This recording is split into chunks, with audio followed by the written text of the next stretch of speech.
Hi everybody, I'm Malin. And I'm Jenny. Welcome to Mysterious Writings YouTube channel. In this episode, we're going to review the first 6 questions with Forrest Fenn that Mysterious Writings did in 2013. Let's get to them. Question 1.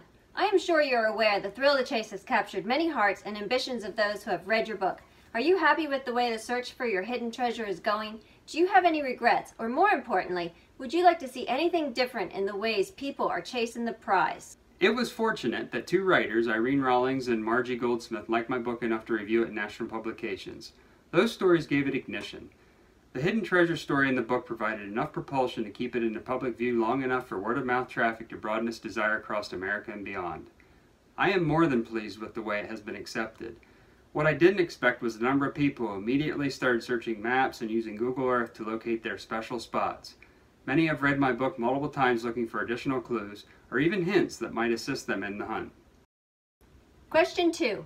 You mentioned one of your most cherished items in your collection is the first arrowhead you ever found. Over the years, what are some other relics you were most thrilled to discover, and why? I found that little arrowhead when I was 9, and it sent me on a lifelong journey of adventure and discovery. I wondered who made it and caused it to be resting at my feet for 1,000 years, waiting for me to pick it up. I still feel the excitement of that day. In the Saharan desert of Libya, I discovered thousands of war relics left over from the tank battles of World War II. Burned out tanks and shell casings were everywhere. And in close proximity were stone projectiles and crudely made hand axes that could have been 30,000 years old. I was looking at conflicts piled on top of conflicts. Who can imagine how many? Question 3. Relating to the previous question, since you continue to explore, is there an item which you would love to find still but just haven't yet? There are so many bits of history that I would like to find. A Clovis point between the ribs of a mammoth, a letter written by my father to my mother before they were married, a special fishing spot on the Madison River that no one alive knows about but me. The list is as endless as the search. Question 4. I think I read, but correct me if I am mistaken, that although you would love the treasure to be found, the discovery of the chest would end the exciting mystery and adventure for those actively seeking, and this would be missed by you. Would you rather the treasure stay hidden for many more years, or are you in hopes that the chest will be found soon?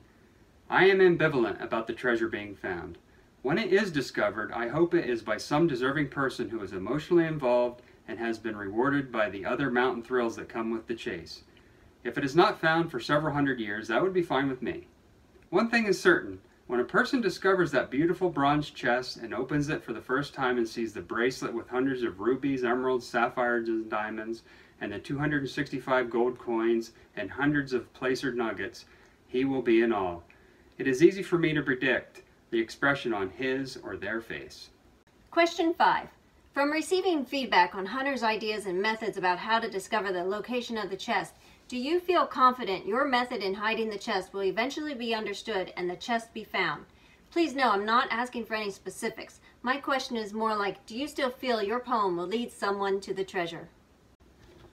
The person who finds the treasure will have studied the poem over and over, and thought and analyzed and moved with confidence. Nothing about it will be accidental. T.S. Eliot said, "We shall not cease from our exploration, and at the end of all our exploring, will be to arrive where we started and know the place for the first time." And question 6.